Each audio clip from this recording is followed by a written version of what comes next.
What's up?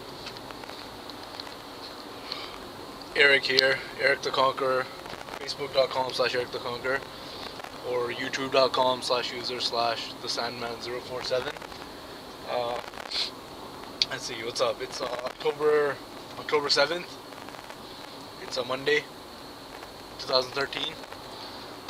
Just on my way to CAD right now, and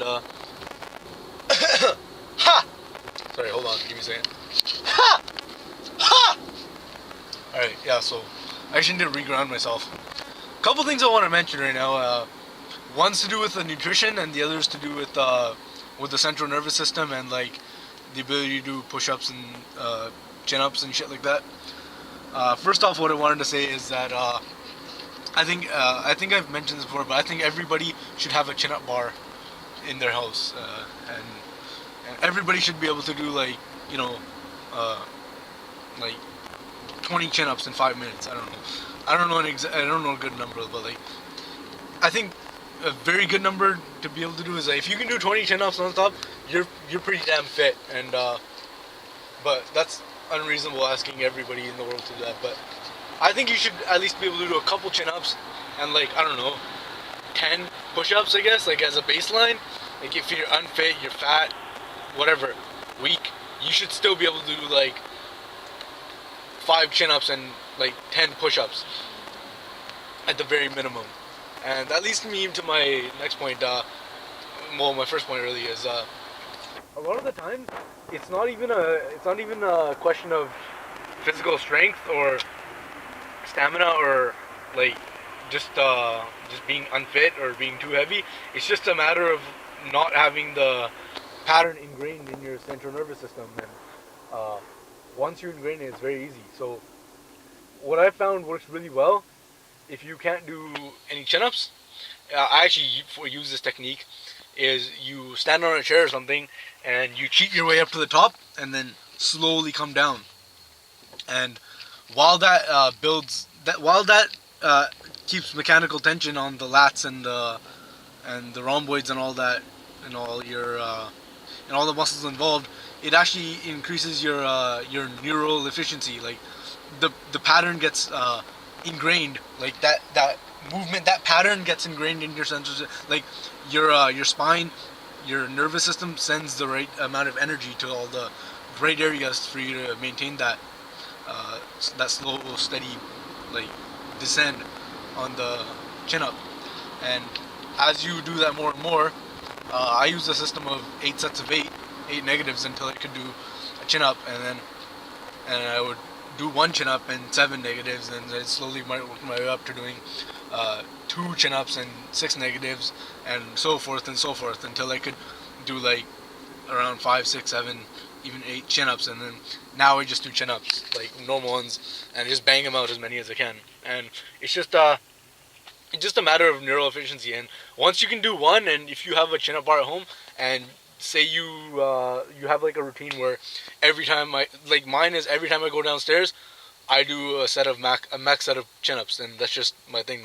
Sometimes I do pull ups, sometimes I do narrow grip, sometimes I do wide grip. But now I'm able to experiment and use different forms and different variations. But I started off just doing the basic chin up, and every time I went downstairs or came inside or left the house, I would do 1 chin up, and then as I progressed, I moved that to 2.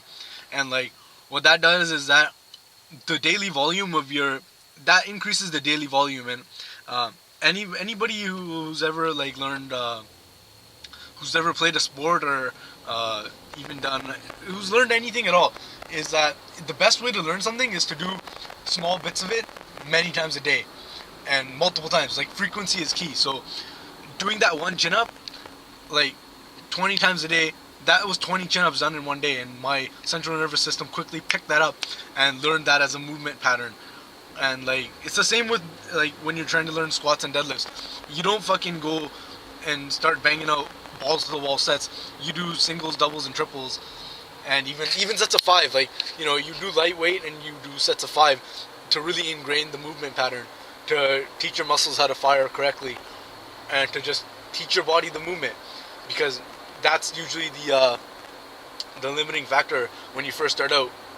And once you do that, it's very easy to progress, so to speak. And give me a second here.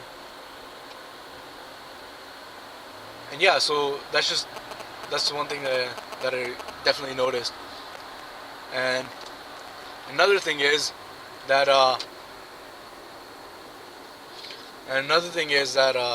yeah. So once you can do one, the rest come very easily. Like I'm getting up to about 8, even 10 sometimes, But I stay away from failure. That's what I don't know if that's good or bad. That's just a personal preference. I stay away from failure, and I do a lot of sets, and I do a lot of chin-ups throughout the day, and even during my workouts. Like during a back workout, I'll do about 60 chin-ups. Like I'll do sets of 5 with weighted, and like I'll either strap on a belt and tuck a weight in there, or I'll just hold a weight in between my legs.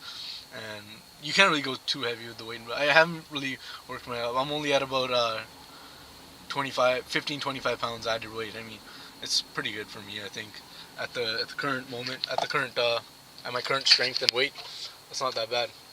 And oh yeah, there's a fucking car in the middle here.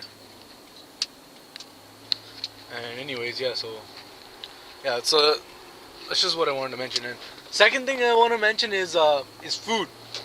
Like we always were like we have this really fucked up. Well, we as in like people in general have this really fucked up definition of like, oh, you have to eat 3 meals a day, and you have to eat breakfast, lunch, and dinner, and all this shit. Like, while don't get me wrong, that does have some merit. Our eating habits are not confined to those exact ones. Like I was mentioning earlier to a friend of mine that on Mondays I do intermittent fasting, and sometimes I'll just fast throughout the whole Monday. And for me, fasting on Mondays acts as like a reset switch. Like it makes it like I don't know really how to explain it, but fasting does have some merit, and it makes me like, to me, what I've noticed is on Mondays, if I fast throughout the day, or even if I intermittent fast, is like today I intermittent fasted. I didn't eat anything throughout the whole day. I just slammed water all day, and then at about 4:30 I had my first big meal, and I had 2 huge double meat burgers, and like I had a dessert of a cupcake, and like that's not the important part. And then I packed a sandwich for lunch, and then I'm gonna eat that at around 7:30. Then I'm probably gonna go home and have some stir fry. So like within these 5 hours, I'm gonna get my daily food intake, and sometimes I will just fast throughout the whole Monday. And I really like fasting at least once a month. I think it's like a good reset button for your metabolism and for your just for your digestive system in general. It clears out all the gunk. I mean I'm fasting with water. Like I slam hot water all day that day, and it just clears out my system. I think for me it works. And like there is merit. I mean, there's bodybuilders eat 6 meals a day. That's partially because of the massive amounts of protein that they need, and it makes tracking macros a lot easier. And like I don't know the whole details about it, but there's nothing that says that we can't fast a day in a month. Like the religion of Islam, they fast during they do IM for a whole month during Ramadan. I don't know if it's a month, but during Ramadan, they're not supposed to eat during the sun. When the sun is out, you don't eat. So a couple of friends of mine told me that they eat a huge breakfast right when they wake up at about 5:34 and eat a huge breakfast, and then that's how they get around to it. But like even if you're fasting, I mean, as long as you're I was talking to a person, and they were telling me that even if you eat massive amounts one day, as long as you level off over the week, it should be fine. I mean, and that's not even what I'm trying to say. Like I'm just trying to say that we don't have to be too strict, right? As long as we're eating the right things and we're eating the right amount, it doesn't really matter when we eat. I mean, especially if you're an active individual.